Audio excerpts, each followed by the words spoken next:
네, 안녕하세요. 오토입니다. 오늘은 코니카 레코더라는 전자식 하프 필름 카메라를 가져왔습니다. 코니카 레코더는 1984년에 출시를 했고, 코니카의 헥사논 24mm f4 렌즈가 있습니다. 24mm면 굉장히 광각인데 하프다 보니까 환산하면 대략 35mm 정도로 적당히 광각인 편이죠. 이 하프 바디 중에선 제일 광각이지 않나 생각해 봅니다. 여기에는 위상차로 초점을 맞추는 곳이 있고, 여기에 우리가 눈으로 보는 뷰파인더가 있습니다. 뷰파인더는 정말 아무것도 없어요. 뷰파인더는 정말 아무것도 없고 초점을 맞추는 구간이라도 있으면 좋을 텐데 그것도 없고, 카메라와 뷰파인더의 시차를 표시해 주는 것도 없습니다. 초점이 맞았다는 것도 없고, 노출이 부족할 때만 빨간색 불이 들어오도록 되어 있습니다. 건전지는 흔하게 구할 수 있는 AA 배터리가 들어갑니다. 배터리 한번 넣어보면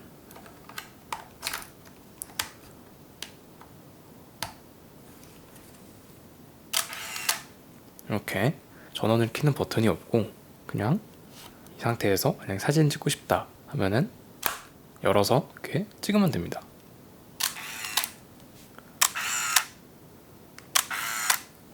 굉장히 너무 단순해서 뭔가 알려드릴 게 별로 없지만 한번 해보겠습니다. 여기 플래시를 켜는 레버가 있습니다. 위로 올려주면 배터리가 충전되면서, 충전이 다 되면 주황색 불이 들어옵니다. 그래서 이걸 올리면 어떤 상황에서든 플래시가 켜지고, 플래시를 그냥 끄고 싶다 하면은 내리면 됩니다. 감도는 특이하게 전자식인데 수동으로 감도를 조절할 수 있고 100부터 400까지 수동으로 조절할 수 있습니다. 근데 렌즈가 f4라서 그렇게 드라마틱한 차이는 없고, 그냥 어느 정도 필름에 노출을 맞추면 좋을지 그렇게 수동으로 조절하면 됩니다. 필름 넣어볼까요? 이렇게 당겨서 위로 올리면 됩니다. 그리고 특이하게도 얘는 아래에서 위로 움직이는 거라 가로로 찍힙니다. 보통은 이렇게 찍히는데 이거를 세로로 움직이게 해가지고 사진이 가로로 찍힐 수 있도록 설계가 되어 있고요. 필름을 넣는 방법은 여기 넣고 대충 넣은 다음에 대충 꺼내서 여기 넣고 톱니 맞물리면 이렇게 꺼내가지고 셔터를 누르면 돼요. 그러면 끝이 나요. 이렇게 닫고 셔터가 카운터가 1로 갈 때까지 이렇게 공셔터를 날려주면 되고, 보통 한 2번 정도 하면은 사진이 찍히는 것 같아요. 두세 번 정도 하면 탄 부분이 다 날라가지고 사진을 찍을 수가 있고, 얘도 반셔터가 있어요. 뭐 알려주는 건 없지만 반셔터가 있긴 한데 초점이 안 맞았어도 찍히는 경우가 있어요. 초점이 맞았다는 걸 알려주는 게 없어가지고 조금 난감하긴 한데, F4고 초점거리도 0.9m 이상이니까 거의 웬만한 건 다 맞더라고요.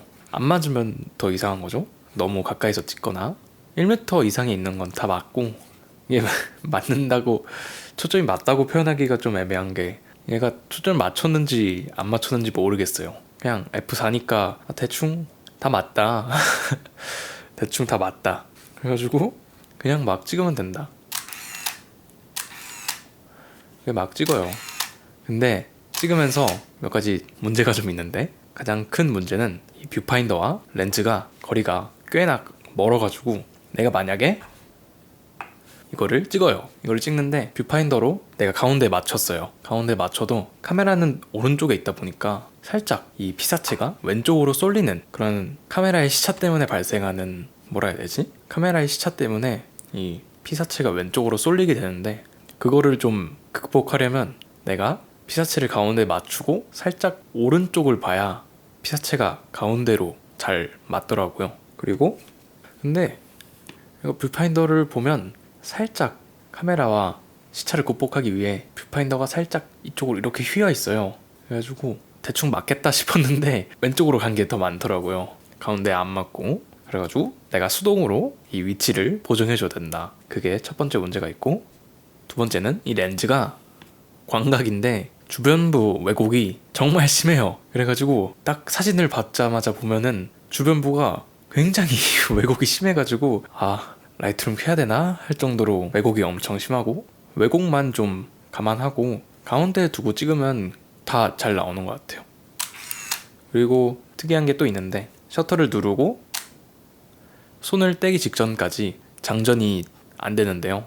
전 맨 처음에 이게 고장난 줄 알고 이거 왜 안 움직이지? 하고 손을 떼니까 이제서야 셔터가 장전이 되더라고요. 그래서 만약에 조용한 곳에서 찍어야 한다 하면은 살짝 이 소리만 나니까 슬쩍 숨겨가지고 이렇게 하면 되니까 조용하게 찍을 수 있다. 그 다음에 되게 뭐 별거 없어요. 그냥 이렇게 찍으면 되고, 여기 가리면, 손으로 가리면 안 되니까 이렇게 잘 잡고 찍고, 세로로 찍고 싶다 하면은 엄지로 이렇게 둔 다음에 이렇게 들어가지고 이렇게 찍거든요. 이렇게 하는 이유가 플래시가 여기 있다 보니까 세로로 들고 찍으면 평소처럼 이렇게 찍으면 플래시가 아래를 향하니까 플래시를 켜고 찍어야 할 때 플래시의 위치 때문에 약간 어색한 사진이 나올 수 있거든요. 그래가지고 플래시가 위로 향하게, 자연스러운 빛의 방향이니까 이렇게 위로 향하게 세로로 이렇게 찍었었고, 뭐 플래시를 안 킨다면 이렇게 들고 찍어도 괜찮습니다. 카메라를 넣을 때는 이 레버를 아래로 당겨준 상태에서 넣어줘야 됩니다. 저는 이거 처음에 몰라가지고 어떻게 넣는 거지? 하면서 살짝 방황했는데 레버를 당기고 넣어주면 됩니다. 넣은 상태에서는 셔터를 눌러도 안 되고, 열 때는 안 당겨도 돼요. 그냥 열어서 찍으면 됩니다. 다 찍으면 장전이 안 되면서 리와인드 불에 불이 들어오면서 리와인드 하라고 알려주는데, 리와인드도 되게 뭔가 야매해요. 이걸로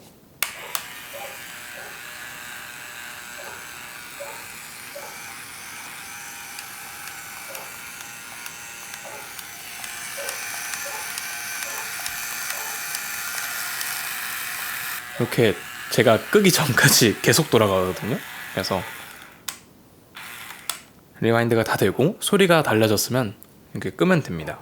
안 그러면 세워라 내워라 계속 돌아가니까 조심하고, 다 꺼냈으면 이렇게 빼주면 됩니다. 얘가 제일 쉽죠? 지금까지 알려줬던 카메라 중에서. 그래서 그냥 놓고, 미호가 계속 씻네요. 필름을 뺀 김에 감도별 차이를 보자면 100으로 놨을 땐 이 정도, 400에 뒀을 땐 이렇게 조리개가 살짝 열리죠? 뭐 이 정도 차이인데 생각보다 많이 차이 나네. 저 같으면 400짜리 필름은 100이나 200에 두고, 200도 조금 위험하긴 한데 200은 100에다 두고, 조리개가 좀 어둡다 보니까 100짜리 필름은 안 넣는 게 좋을 것 같아요. 제가 100짜리 필름도 넣어봤는데 너무 어둡게 나와가지고 플래시를 안 켜면 약간 다 어둡게 나오더라고요. 이 레코더를 사기 전에 캐논 텔레6를 샀었는데, 걔는 레코더보다 셔터 소리가 정말 크고 셔터 소리가 너무 컸어요. 걔는 그래가지고 한 레코더의 2배? 레코더는 약간 찰칵하고 윙 한다면 텔레6는 윙 이런 소리라 굉장히 컸고, 소리가. 이 텔레6를 뭔가 자주 안 들고 나가게 돼가지고 일단 중고로 팔았어요. 제가 잘 안 써가지고. 그거를 팔고 그러면 전자식 하프는 또 뭐가 있을까 하고 찾아보다가 이 코니카에서 나온 레코더라는 카메라가 있었는데, 이 레코더는 디자인이 굉장히 귀엽고 이렇게 뭔가 아담해가지고 이 디자인도 귀엽고, 아이폰이랑 크기를 비교해보자면 이렇게 아이폰 프로 맥스예요. 이 정도 그래가지고 어디 들고 나가기가 굉장히 좋고, 주머니에 쏙 들어가는 크기니까 주머니에 넣어놨다가 뭔가 찍고 싶은 게 있다 하면 탁 꺼내가지고 촥 열어서 찍어주면 되겠죠? 근데 확실히 텔레6가 사진은 더 잘 나오는 것 같아요. 물론 얘도 잘 나오긴 하는데 텔레6가 약간 더 선회도가 더 쨍하게 잘 나오는 게 있고, 제가 썼던 텔레6는 이 텔레 모드시 이 60mm로 찍었을 때 약간의 비쌤이 있어가지고, 저는 어차피 줌 기능은 잘 안 쓰니까 단렌즈인 레코더도 괜찮겠다 해가지고 코니카 레코더를 이렇게 샀고, 레코더랑 텔레랑 약간 비슷한데 레코더가 약간 더 수동에 가까운, ISO도 수동으로 조절할 수 있고, 플래시도 수동으로 조절할 수 있고, 리와인딩도 수동으로 조절할 수 있으니까 이게 뭔가 약간 더 수동의 느낌이 많이 나가지고 이걸 선택했고, 텔레6는 플래시가 자동이라서 제가 끄고 킬 수가 없어요. 걔가 완전 자동식이라 플래시를 완전히 끄고 싶어도 그냥 강제로 켜지는 상황이 많아가지고 당황스러웠던 적이 많고, 텔레6는 아무래도 약간 미끌미끌해요. 얘도 약간 미끌미끌한데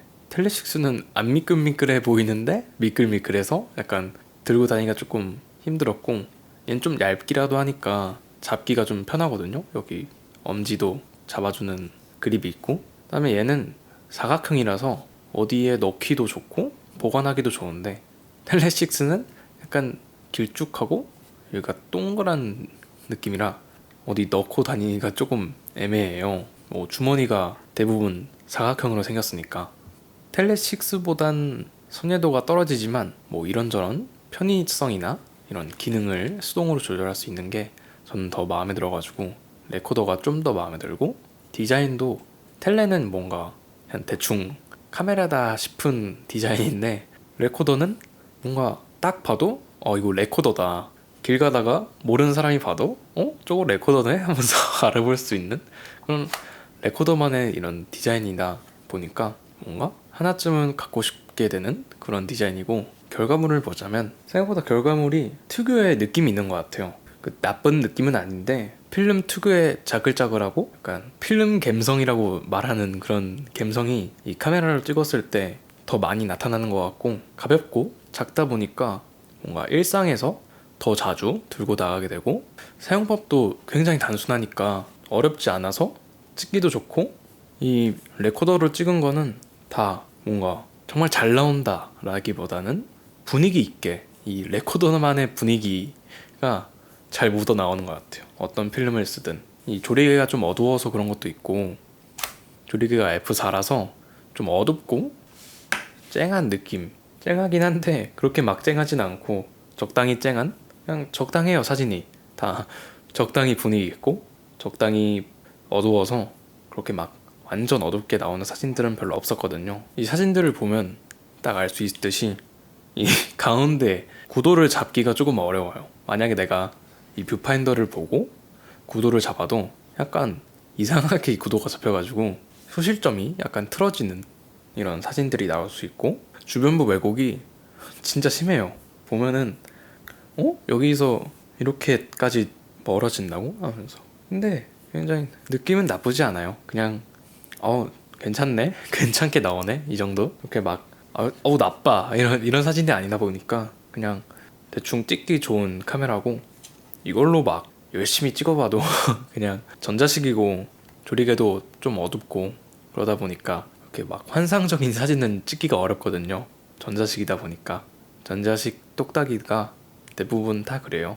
그래가지고 한 번쯤 찍먹해보기 좋다, 그냥 그게 다인 것 같아요. 그냥 저는 디자인이 궁금해서 사봤고, 실제로 보면 더 이쁜 것 같아요. 이 디자인이 계속 보고 싶은 디자인이고 굉장히 특이한 디자인이다 보니까 소장하고 있으면 좋겠는데 이렇게 샀고, 카메라가 기능이 별로 없다 보니까 말할 것도 별로 없네. 그래서 정리를 해보자면 코니카 레코더는 전자식 오토포커스 하프 필름 카메라고, 일반 35mm 필름으로 기존보다 2배 더 찍을 수 있는 하프 필름 카메라라서 좀 더 추억을 많이 간직하기가 쉽고, 렌즈가 코니카의 명 렌즈들로 불리는 헥사논 렌즈라서 나쁘지 않은데 이게 또 좋다고 하기엔 좀 애매해요. 왜곡이 좀 심해가지고. 그리고 24mm라서 넓게 찍을 수 있고, 조리개가 F4인 건 조금 아쉬워요. 좀 더 밝았다면 얘가 아마도 제일 좋은 카메라가 되지 않았을까 생각해 봅니다.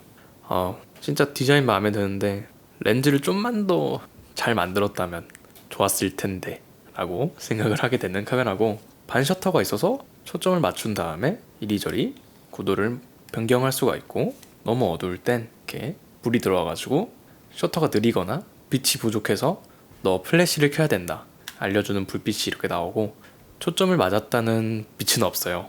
텔레6는 초점을 맞추면 팅 하면서 초록색 불이 들어오는데 얘는 그런 게 없어가지고 초점이 맞았는지 안 맞았는지 모르는 상태에서 그냥 찍어야 되고, 플래시도 수동으로 껐다 켰다 할 수 있어서 굉장히 좋다. 흔하게 구할 수 있는 AA 배터리가 들어가서 만약에 배터리가 다 돼도 주변에 뭐 편의점이나 다이소에 가도 AA 배터리는 쉽게 구할 수 있으니까 배터리에 대한 불안은 조금 없어졌고, 카드같이 좀 얇고 사각형 모양이라서 어떤 주머니에나 잘 들어가고, 들고 다니기에도 이 엄지 그립이 생각보다 괜찮아가지고 그냥 이렇게 들고 다니면 좋아요. 아니면 이렇게 들고 다니거나. 그리고 수동으로 ISO를 조절할 수 있어서 원하는 만큼 쉽게 노출값을 더 줄 수 있고, 하지만 F4라서 그렇게 많이는 못 줍니다. 다음에 약간의 단점을 보자면, 이렇게 제가 살 때부터 이렇게 찌그러짐이 있었거든요. 이 카메라 자체가 찌그러짐에 굉장히 약합니다. 그래가지고 찌그러짐이나 이 흠집들 조심해야 하고, 뭐 이걸 평생 깨끗하게 쓸 수는 없으니까 그냥 생겨도 마음이 아프더라도 슬퍼하지 마시길 바라고. 얘가 실버 색상인가? 골드 색상인가? 이 밝은 색이 검정색보다 약간 더 적고, 더 적은 건 빨간색이 있는데 빨간색이 제일 이쁘다고 하더라고요. 근데 빨간색은 너무 튈 것 같아서 못 구하기도 하고, 그래가지고 그냥 무난한 화이트 바디를 선택했고, 렌즈의 왜곡이 엄청 심하다, 그리고 조리개가 좀 어둡다, 그래도 뭐 찍기 편하고 어려운 게 없으니까 초보자분들이 찍어도 대충 다 잘 나오고, 렌즈가 헥사논이라는 작지만 매운 렌즈가 있어가지고 다 잘 나오고. 단점이 또 하나 있네요. 얘가 얼마인 줄 아세요? 대략 한 30에서 50? 그 정도 하는 것 같더라고요. 그 정도 돈이면 올림푸스 뮤2를 사지 않나, 이렇게 생각을 해봅니다. 그래서 좀 더 간략하게 정리를 해보자면, 좋다면 좋다고 할 수는 있지만 나쁘다면 또 한없이 나쁘다고 할 수 있는 그런 카메라다. 레코더에 대해서 궁금한 점이나 필름에 관해서 궁금하신 분들은 댓글로 질문 남겨주시고, 뭐 말할 게 없네. 카메라가 워낙 단순하다 보니까 뭔가 말할 게 별로 없네요. 오늘 영상 여기서 마무리하도록 하고 저는 다음 카메라로 찾아뵙겠습니다. 뿅!